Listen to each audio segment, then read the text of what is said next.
Alors, ça veut dire que les 3 anti-aériennes, comme vous pouvez le constater, sont bien au centre et couvrent une grande surface du village. Ça, c'est ultra important, les anti-aériennes qui couvrent une grande surface du village et pas exposées, pas trop exposées. L'avantage d'avoir le propulseur comme ça, c'est qu'il oblige en fait à attaquer par le bas. Donc, c'est-à-dire le mec qui va l'attaquer, eh ben, il va l'attaquer sur les faces sud-ouest et sud-est. C'est-à-dire que vous n'allez surtout pas attaquer par le haut, sinon vous serez face au propulseur et vous savez que vous allez fail. Là, il y a de grandes chances que vous pensez réussir parce que, eh bien, tout simplement, vous allez attaquer par derrière, vous allez mettre 3 foot sur une anti-aérienne. Sauf qu'en fait, la seule façon de perdre cette base GDC, c'est en cochon. Voilà, même cochon HDV7 de niveau 2, c'est excellent, ça perce tout. Donc les dragons sont pas forcément la meilleure troupe. Voilà, un petit HDV7, donc rapace. Il nous a rejoint il n'y a pas longtemps. Cette base GDC, grand merci à Arsenic. C'est une base GDC qu'il avait faite quand il était HDV7. Bon, il y a déjà quelques années, avant la grosse mise à jour avec la tour à bombe. Et en fait, je l'ai reprise, je l'ai remasterisée. Mais je me suis aperçu que avant la tour à bombe, et ben, cette base JDC, elle faisait des merveilles contre HDV7. Voilà, tout simplement. Là, par exemple, la dernière GDC, j'ai pris 90% une seule étoile par un HDV7 maxé. Voilà, pour la petite histoire. Ils n'ont pas trop attaqué en face. Normal, on leur a collé un petit perf map, ils ont pris cher. Bon, alors celui-là, vous avez rien à dire, hein, je suppose. Gros préma, certes. Mes perfecteurs GDC en cochon. Alors, celui-là, un beau petit monocanon. Alors voilà, voilà, donc Sphinx, comme vous pouvez le voir, et son monocanon. Alors, il va avoir Drake 4, si je me trompe pas. Voilà, donc il va avoir Drake 4. Il n'a pas encore les molosses, donc va falloir qu'il les rush rapidement. Il a déjà les ballons 6. Donc une compo qui est très forte contre les ADV8. C'est 34 ballons. Même ballon 5, ça passe. 34 ballons. Le reste en serviteur. En soin, vous prenez 2 rages, 1 soin. Et vous prenez dans le château de clan un poison. Si vous êtes HDV8, ouais, c'est ça, c'est un poison. Et en fait, vous sortez le château de clan avec 2 ballons. Toujours 2, parce que 1, les gens ont tendance à en mettre 1, ils utilisent 35 au final. Parce que un ballon, ça se fait rapidement détruire. Donc 2, c'est plus simple. Donc vous mettez 34 ballons avec le reste en serviteur. Vous sortez le château de clan, vous le mettez, là par exemple ça c'est un bon village. Vous le mettez sur le côté, par exemple sur une cabane hein, que vous trouvez dans les coins. Attention aux coins, il y a toujours des trucs parfois. Même des Tesla. Donc mettez un archer au cas où, comme ça les Tesla sont s'il y en a dans les coins, et ben, elles sont grillées et hop ça passe. Donc vous mettez sur une cabane, vous détruisez le château de clan avec les serviteurs et le reste, et ben, vous passez à la suite pour clean le village. Attention à bien utiliser le soin quand vous arrivez sur les tours de sorciers, parce que généralement autour des tours de sorciers vous avez des bombes aériennes et tour de sorcier plus bombe aérienne égale 0 ballon. Voilà, il faut savoir ça, c'est que les tours de sorcier et les bombes aériennes ensemble contre des ballons, c'est la mort. Un petit mono HDV3, tiens, pourquoi pas. C'est le deuxième village de Josh. Donc, et ça, c'est un monocanon no walls. Il a décidé de ne pas mettre de mur. Bah, s'il veut. Hein, le truc, c'est que malgré le fait qu'il. Tiens, il y a un truc là qui bug. Bon, c'est pas grave. Même s'il décide de ne pas mettre de mur, et ben, le truc, c'est qu'il ne se fait certes perf à chaque fois.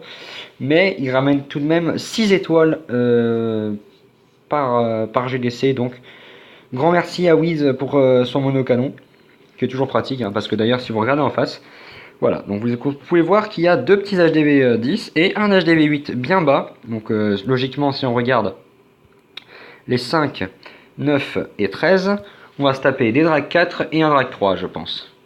Donc 5, 9 et 13. Ah, c'est leur chef en plus. Drag 4, Foot 5, Seismic. Eh ben, écoutez les enfants, je crois qu'il va détruire 2 anti-aériennes et il va attaquer sur la dernière. Le 9ème, qu'un HDV 10 aussi, me semble. C'est ça. Ah, Foudre 6 et Drag 4. Alors lui, par contre, il est un peu plus dangereux. Oula, Ballon 3. Ok. Ballon 3, c'est un peu pitoyable, par contre. Ballon 6, ce serait beaucoup plus intéressant. Et on avait dit le 13. Alors le 13, ah non, le 13 est un HDV 7 Préma. En tout cas maxé en troupe, ou quasiment. Alors est-ce que ce serait pas un village troll mono? Non, pas mono du tout. Par contre, tour de sorcier, un mortier, un tour d'archien. Ouais, en fait, ça c'est un perfecteur HDV 6, même HDV 7 d'ailleurs. Donc, parce qu'il doit avoir un sort de plus en HDV 8, je crois. Non, bah non. Non, les HDV 7 et HDV 8 ont les mêmes sorts. Niveau supérieur par contre.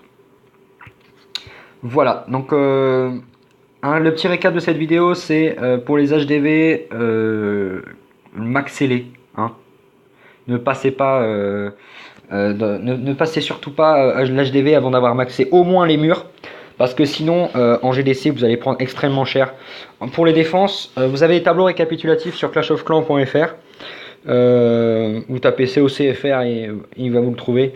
Mais franchement, si vous ne passez pas les murs et que vous montez seulement les défenses, c'est inutile. Votre village, il est complètement foutu. Parce qu'en GDC, un HDV 11 maxé avec mur 8 ou 9, eh ben, moi je vous dis ça passe pas. Parce que même en étant HDV 10 en troupe terrestre, vous lui collez une étoile voire deux. Donc on va dire c'est pas négligeable les murs quand même. Hein. Voilà, donc faites attention au village. Pour les points des défenses, rappelez-vous toujours le tour à bombe et les bombes, les petites bombes, les bombes géantes, ça coûte pas cher. On pourrait croire que ça coûte extrêmement cher en points, mais en fait, ce sont les petites bombes toutes petites là, rikiki comme ça là, qui vous font, qui font péter les points. Avec cette petite tour à bombe là que je suis en train de monter niveau 2, ça fait vraiment, mais vraiment péter les points GDC, donc il faut vraiment faire attention. Les troupes coûtent extrêmement cher en points. Alors voilà, ça dépend des troupes. Après, par exemple, là en HDV 9, vous aurez la sorcière. La sorcière coûte extrêmement cher en points. Donc il faut faire attention à ne pas la monter 2 si vous ne l'utilisez surtout pas. Vous pouvez monter les molosses, c'est pas grave. Les molosses, c'est pas important. Les ballons 6. Première chose à monter en HDV 9, c'est Mobile. Le Mobile et Speed. Donc le sort de vitesse, de précipitation, si vous préférez. En HDV 10, j'utilisais pour Rush le Mobile Speed Clonage. Voilà, c'est une compo avec donc composée de molosses, de ballons évidemment. Et en fait, en sort, vous avez en HDV 10, j'ai mis un clonage, je mettais 4 speed et un rage. Et dans le château de clan, j'avais un poison au cas où le château de clan ennemi, en général, c'était des sorciers. Ou alors, si c'était des molosses, je risquais rien du tout parce que, à part la reine qui focus le molosse, les autres troupes, et les gargouilles aussi, ça c'est relou par contre. Et les gargouilles, le molosse, personne ne le sort quoi. Les troupes aériennes ne le sortent pas, ça c'est l'avantage. Voilà, donc cette petite vidéo pour vous dire de faire très attention. Parce que je croise énormément d'HDV 8 Préma en GDC. Quand je dis Préma, c'est les murs complètement noob, c'est-à-dire des murs 6 parfois. Là, je rigole, je me dis, attention, les murs 6, c'est dangereux pour vous. Hein, parce qu'on voit mur 6, on se dit, ah super, ça casse rapidement et ça fait perf en général, même en marche. Hein. Là, j'ai pas de journal d'attaque potable. Ah ouais, oula. Ouais, non, j'ai pas de journal d'attaque potable. Vu que je pille en gob. Mais en général, sur Volgate, c'est beaucoup plus. Donc sur mon HDV10, c'est plus visible. Même en gobelin, je perds parfois des HDV 8. Alors que j'ai que gobelin de niveau 5, je mets des 3 soins et un rage. Et en général, je perds un HDV 8 parce que c'est mur 6 ou 5, ça fait un peu pitié quoi. Voilà, donc attention à bien maxer vos murs, attention aux défenses qui coûtent des points. Quand vous passez HDV 8, de l'HDV 8 à l'HDV 9, ne mettez pas les Arc-X tout de suite. En GDC, ça va vous plomber le matchmaking. Et vous pouvez très bien vous retrouver contre un HDV 9 qui vous explose la tronche en face. Voilà, alors attention donc à tout ça. Vous pouvez retrouver tout ça donc sur le site clashofclans.fr. Vous mettez tableau des matchmaking et il vous sortira. Sinon voilà. Bon, je pense qu'on a fait le tour. Si vous avez des questions, n'hésitez pas à les mettre en commentaire. Hein. Je me connecte assez régulièrement sur YouTube et sur Clash of Clans. Si vous avez des questions sur Clash Royale, vous mettez ça sur la vidéo Clash Royale. Et sinon, bah, je vous dis à la prochaine. Salut!